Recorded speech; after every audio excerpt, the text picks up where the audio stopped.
Hello, everybody. Okay.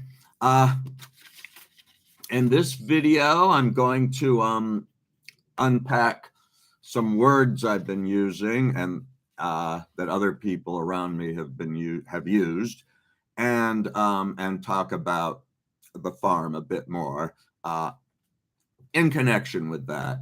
So it occurred to me that the way I've used the word socialism in a kind of derogatory sounding way, as well as the some fairly harsh criticism that I've done against elements of the counterculture that I grew up in, which so far is the 1960s and 70s. Some people could maybe mistake me for a right-wing YouTube pundit, and that's very far from the truth. I'm actually basically a lifelong activist, starting at age 14, for left-leaning causes. So I think I got to clear that up. First of all, counterculture. So people my age, late end boomers, I think we're called Jonesers, grew up in the counterculture of the 60s and 70s. So our elders, our leaders, our role models, our authority figures were in, well, I mean, that's certainly not true for everyone my age, but for some of us, those were people in the counterculture in its many facets. Maybe I should call it countercultures, but yeah. So I think a lot of people in the early punk movement came from this same kind of background. We were strongly influenced by that counterculture, but we also rebelled against it. And some folks rebelled against it by becoming mainstream, Republican, born again Christian, whatever. I know someone who did that for a while. But many of us rebelled against both mainstream culture and the counterculture culture, which by the time we were, past being children, had already turned into something very different from what it had started as. So, yeah, that's where I'm coming from. I think, it was a huge time of experimentation. A lot of those experiments flopped, sometimes mildly, sometimes severely, horrifyingly. But on the other hand, a lot of it came out of it was good, in my opinion. I'm particularly thinking of more rights for racial and ethnic minorities, for women, for GBLT folks, all of which they're trying to strip away, which has started to happen already. So I need to be clear on where I stand. Yeah. And as for the word socialism, so two of the groups that I participated in self-identified as socialist. That was the Children of God, which called themselves godly socialists. And there is a long tradition of Christian socialism, some of which was not so bad. And then also the farm, also identified as socialist, basically in the tradition of utopian socialism. So I am not, okay, first of all, the word socialism has been used to mean so many different things by so many different people, both both people who self-identified as socialists and people who identified as anti-socialists. And the word has basically become meaningless, in my opinion. I guess originally,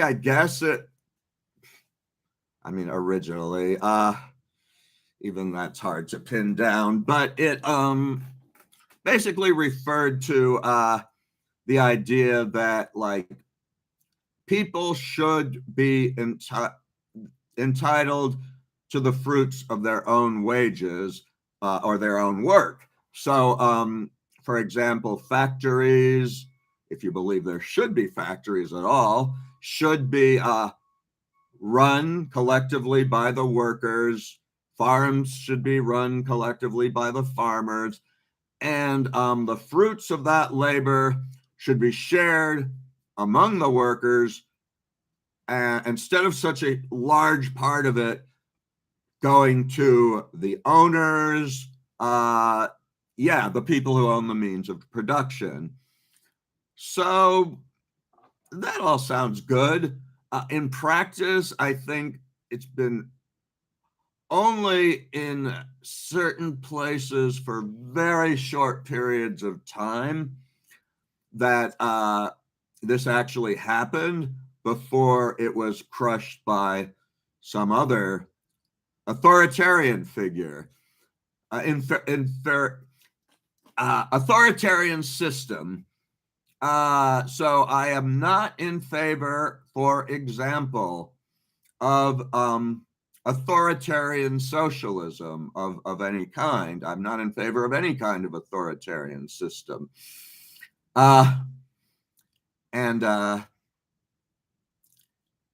So I think both the Children of God and the Farm were authoritarian, as was what's generally referred to as communism or Marxist-Leninism or whatever. And both the Children of God and the Farm went astray. They were personality cults, really.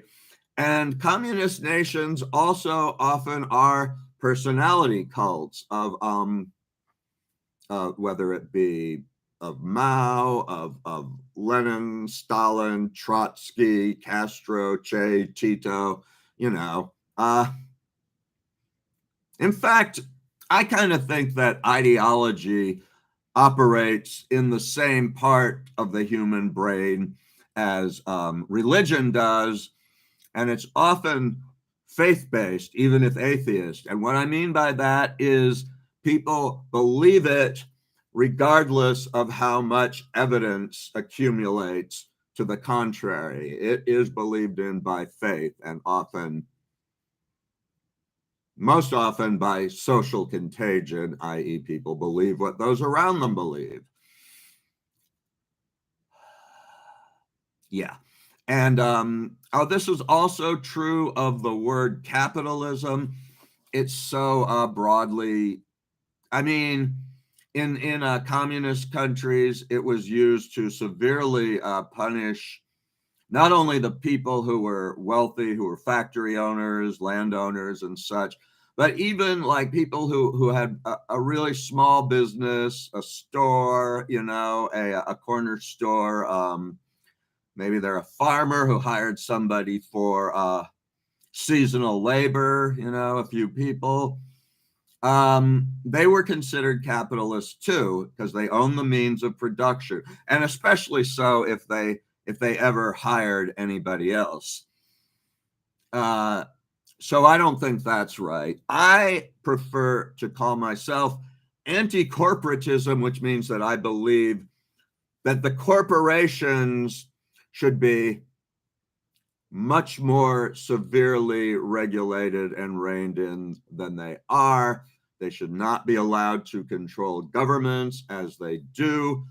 They should not be allowed to control laws. They should not be, there should not be systems of corporate personhood or of where any company that sells stocks has a legal obligation to make as much profit as possible for the shareholders, so that even if the CEOs have a sense of ethics, it's actually illegal for them to act on it if it would reduce profits. That's all crazy to me. Now, I do identify as something which is called socialism by some, and that would be democratic socialism, maybe something like Fabian socialism, wherein people's basic needs are provided for, such as education, food, clothing, shelter, healthcare, education. Nowadays, I guess internet access, unfortunately, is necessary. Those things could be provided by the government, or at least the government could have a bottom level wherein people who don't have these things or don't have them sufficiently would step in and help. Yeah. So that's where I'm at, Western European, maybe Bernie Sanders, although I think he's actually not even that far to the left as democratic socialism is in most of the Western world, and some non-Western places, such as Belize when I lived there, was basically, what they call left centrist. And and right wingers will use the word in a very absurd way. They will say that Obama and Biden are socialists. At a Trump rally, they had a Cuban guy saying, at a Trump rally, saying, I know what socialism will bring because I saw it happen under Fidel Castro. Okay, I'm not a big fan of Castro either. I was in Cuba for a month. But the idea that Castro and Joe Biden are remotely similar, other than both being head of state, is absurd. And likewise, some people say Hitlerian Nazis were socialists because it has the word socialist in the name of the party. And it did, but it was a lie. They weren't. There was a splinter group called the Strasserites who did believe in some awful form of authoritarian socialism. And there still is that movement in some places. And it's like they're anti-Marxist socialists and they're anti-Hitler Nazis, and they're weird. But the original Strasserites did get smashed by Hitler pretty quickly. So that's BS as well. Most anarchists, aside from anarcho-capitalists, anarcho-individualists, most of them would consider themselves some form of socialist. And I like to hang around most kinds of anarchists because they're fun, they're creative, I can help out more easily without some complicated hierarchy that will try to assign me to the grunt work when I show up, and that will, communist groups in the USA at this time are fairly harmless. They aren't really doing terrorism, and they don't control the government at all in any way. And I have friends who hold that ideology, but I do not adhere to that ideology. And I'm actually not an anarchist either, although I find them to be fun, except the ones that put on masks and run around smashing windows, which is a form of insurrectionary anarchism that I find just really dumb. So the reason so both the Children of God and the Farm went wrong, went bad, in my opinion. And the Farm in particular, even though it identified as a spiritual / maybe religious community, they were strangely similar in some ways to the Marxist-Leninist states. Some of the things that happened in there are very similar to things that happened in Marxist-Leninist states. They didn't go like violent, although if they had been able to, I'm not so sure that they wouldn't have, but they didn't. So to be fair, yeah. And so this will bring me into the strange and contradictory role models that Stephen Gaskin held up for the residents of the Farm as good as people who we should we should admire and be influenced by. So on the other hand, you have obviously religious figures like Suzuki Roshi, who was a Zen, ran the San Francisco Zen Center. Mother Teresa, who was, of course, a Catholic. A side note on that, Stephen Gaskin quoted Mother Teresa as saying, "Do you think the United States has, you think that India has poor people? The United States is even poorer. They're so poor that some of them kill their own children." This resonated for me at the time because since my father was anti-abortion, so was I, and I held that view until I was about 17. And now I know that not only in India did they and do they have abortions, but they also have tons of impoverished street children running around the streets, homeless, and that's not necessarily a system we should seek to replicate. Okay, that's the religious heroes they held up. But then they also held up Mao and Che Guevara. And when I say they, I mean Stephen Gaskin, held them up, and the other folks followed along. So when I first got there, there was a sign that said, it was posted somewhere, it said, Mao got rid of his, no, it said, China got rid of its flies. The Farm got rid of its lice. And I believe they wanted us to also try to get rid of our flies because things were kind of unsanitary with the outhouses and so forth. Fly-borne diseases were being spread.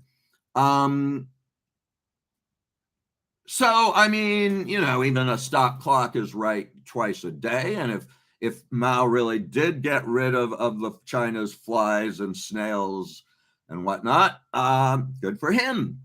But he also brutally suppressed religion in general, and particularly Tibetan Buddhism. So if they're going to hold up Suzuki Roshi as a role model, even though most of them only meditated for like an hour a week, or much shorter than that, I'd say.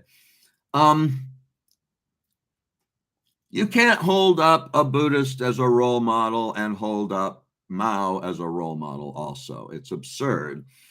And then Che, so Stephen said, Che was a great person. He helped with the Cuban Revolution, and then when that was already starting to get, old and stale, he went on to try to lead other revolutions in other places. He was a really great person. He had just one flaw, and that is that he was into violence. But other than that, he was a great person.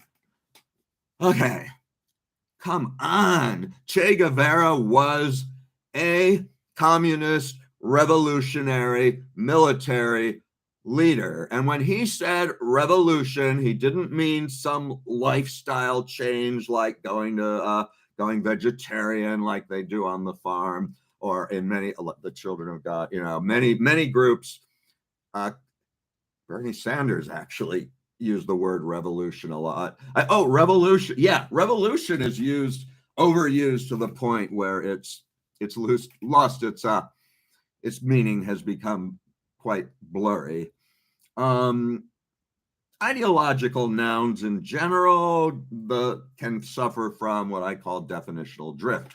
But anyways, Che believed in violent revolution, and that is who he was. And if he hadn't believed it wasn't like a minor side of his, a side of his personality that was separate from everything else he did. It was what he did, what he's known for in history. So here I am debunking these old arguments because I've been debunking them in my brain for decades. So so perhaps you can indulge me a bit, but I think they're interesting.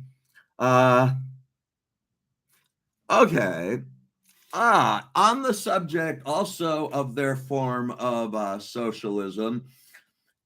So there were times when they appropriated money and the fruits of my labor from me. So my parents sent me like, I don't know, $50, $100 a month. And when I was living with Roger, me and an older teenager, 19, I think, decided to try to build a little hut.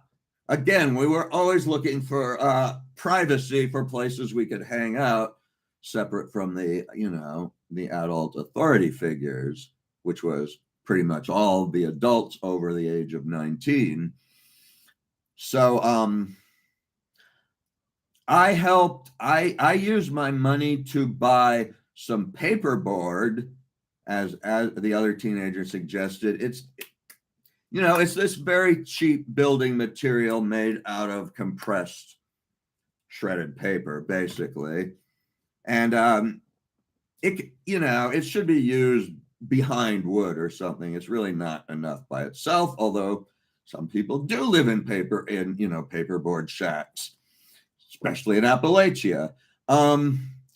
Anywho, somebody at Roger's house, when they saw us coming in with these things, I don't exactly remember where we bought them, but it must have been somewhere on the farm. One of them said, "Wow, we've been trying to manifest that stuff for years," and I said, "Well, we're gonna build this shack and this little house, and we can keep it, right? It will be ours. We can use it for as long as we're here, right?" And they said, "Right." So I built it. Had one side of the roof slope down low, higher than the other. So there was a slope. This was the other teenager's idea as well. He did the brain work, I mostly did the grunt work and paid for for the material. Anyway, that was to keep rain and snow from puddling on the roof, and it would just slide off, presumably. So we got this thing built, and almost immediately, one of the people that lived in the house said, "Hey, that's cool. We need an extra little room to put our shoes in before we enter the rest of the house." And I said, "But you said that if I build it, I could keep it." And he said, "We said that you would always have a place to stay," which was not true. That is not what he had said. This is not what they'd agreed to. I already always had some kind of, minimal, at least a couch to crash on. Yeah. So this wasn't appropriating from the top to share with the bottom. This was appropriated from the lower downs, as is so often happens in authoritarian communism. Anyway, it became a room for the shoes, and I guess that was useful. And for all I know, it may still be there. Yes, and then when I moved to the Adobe, once one of the people who ran it managed to get a hold of one of the checks I had been sent by my family, and cashed it, used it for her, appropriated it for themselves. So yeah. And so okay. Incidentally, one of the things Stephen said, and I've heard other people say something of the same sort.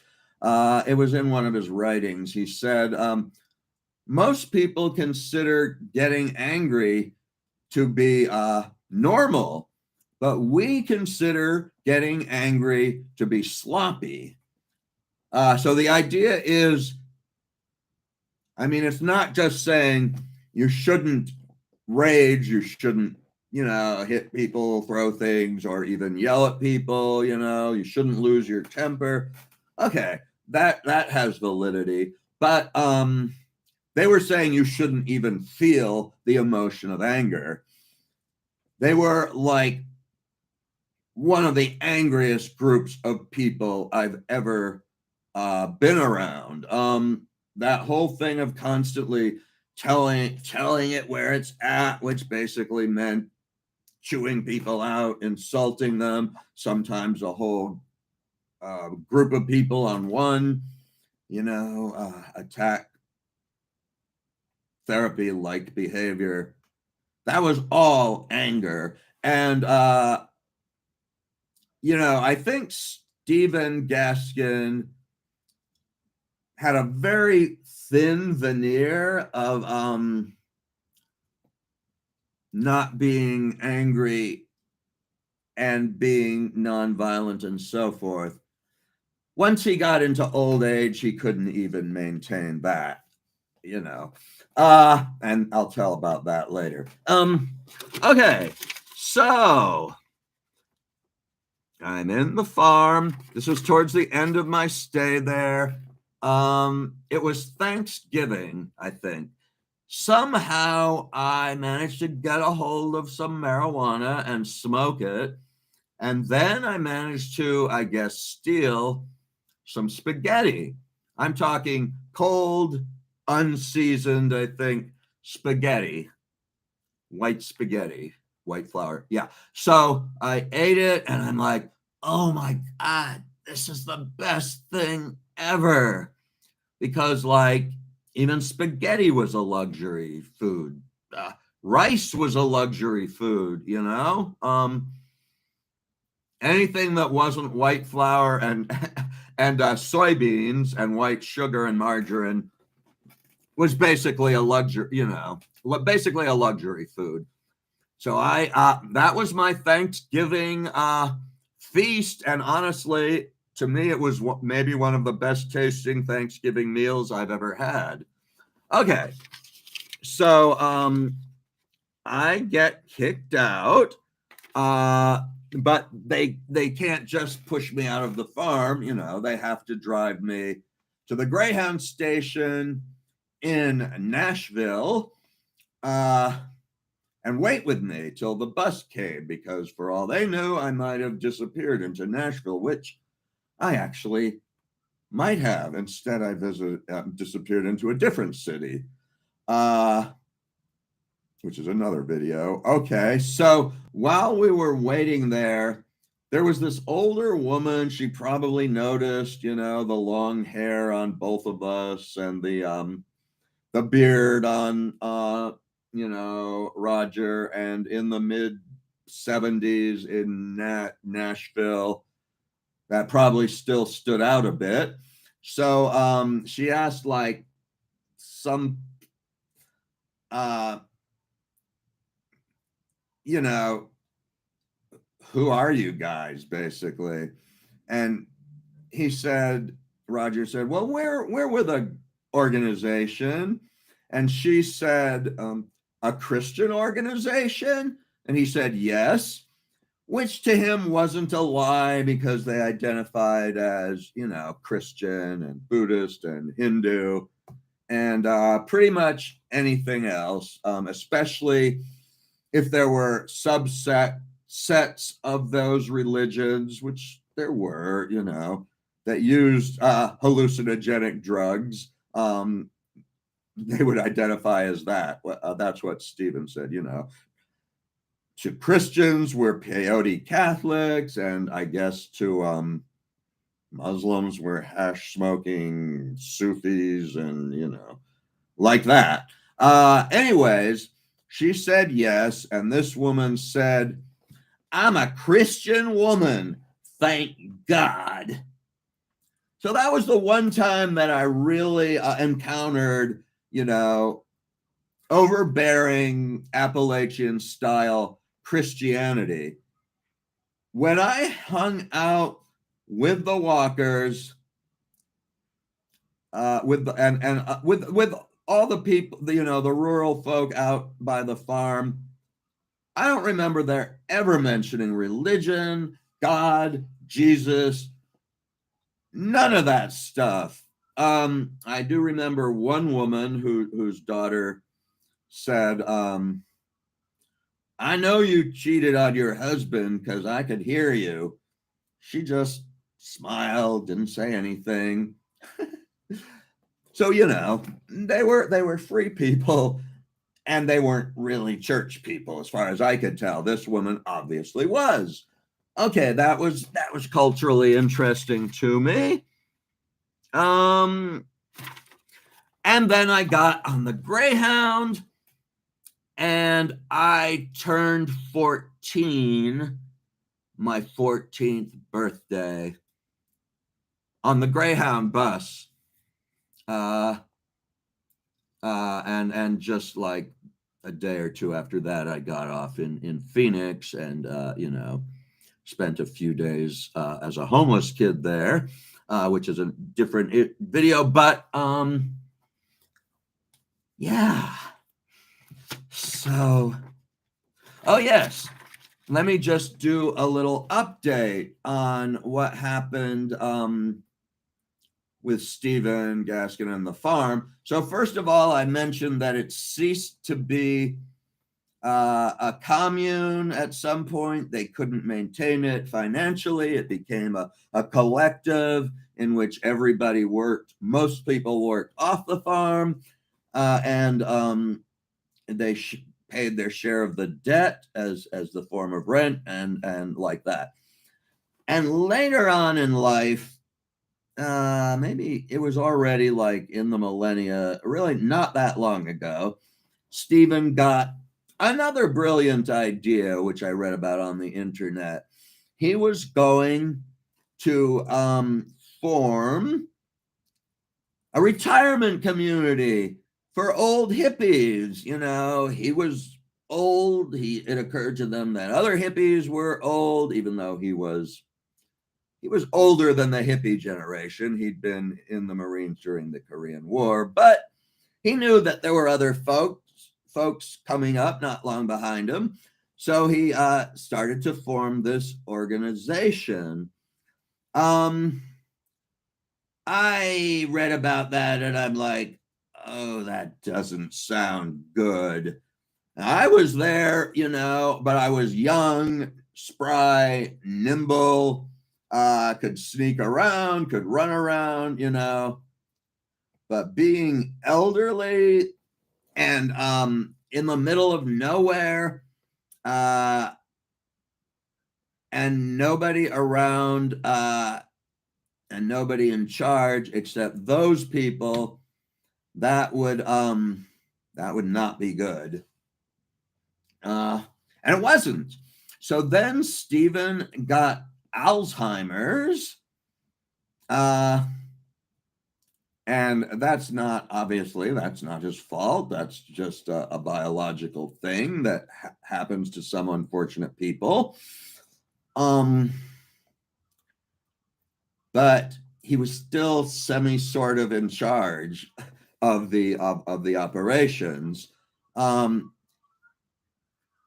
And so I read about that later. I read about what had happened with all that on the internet. So his son, who was martial arts trained, was there, and his daughter, yeah, the same one. I was in the same room where she had sex when I was when she was 15. That same daughter. She left the farm for a while and married a executive of an ice cream company, which was actually an act of rebellion in and of itself because the farm was strictly vegan. But at some point, I guess that didn't work out, and she moved back. Okay, so they were like the younger generation that could help out. And from what I read, the son, the martial arts trained son, was a menace to the people in that home. There was at least the threat of violence, a credible threat of violence. And as for Stephen himself, he called some of those residents of that community mother forkers. Not exactly forkers, but you know what I mean. And so they were actually kind of charitable about that. They said, well, he does have Alzheimer's. We have to concede that he does have Alzheimer's, and that can change your personality, which is true. But I still think that was overly generous. He was probably just in the early stages. He had that same simmering rage just under the surface. It's so obvious when I think about it. It was even fairly obvious to me back then when I was, 13. And all the Alzheimer's did was make him lose the ability to maintain that thin veneer of being, a never angry person. And his actual rage, often inappropriate rage at people who weren't guilty of anything really, finally came out. Yeah. So that's how it ended. And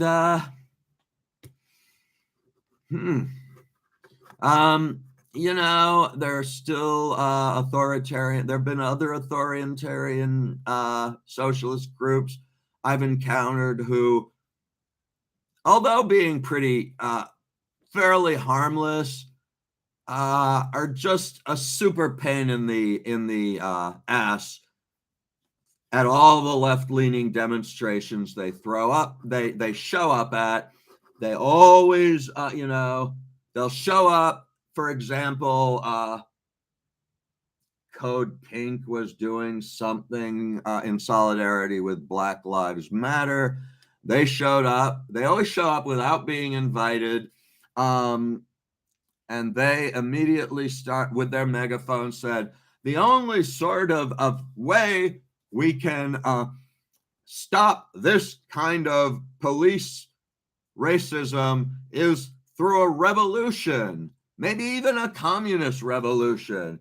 If you're interested, go to our table over there. And the rest of us were just like, ugh. And finally, a couple of us started chanting Black Lives Matter in order to drown that other idiot out. I know I'm going on a tangent, but that just reinforced my idea that communist, authoritarian socialism is not my thing. And again, I do have friends who are into it, even one who's in the RCP, but you know, sometimes you do have to separate an individual within the group from the ideology of the group itself, but a lot of times not. Most of the members of the RCP would pretend to be friends and allies, and I would want to give them another chance. You know, this is over a period of like from 1977 on until, you know, at least 2016. Yeah, I think we can end this revolution.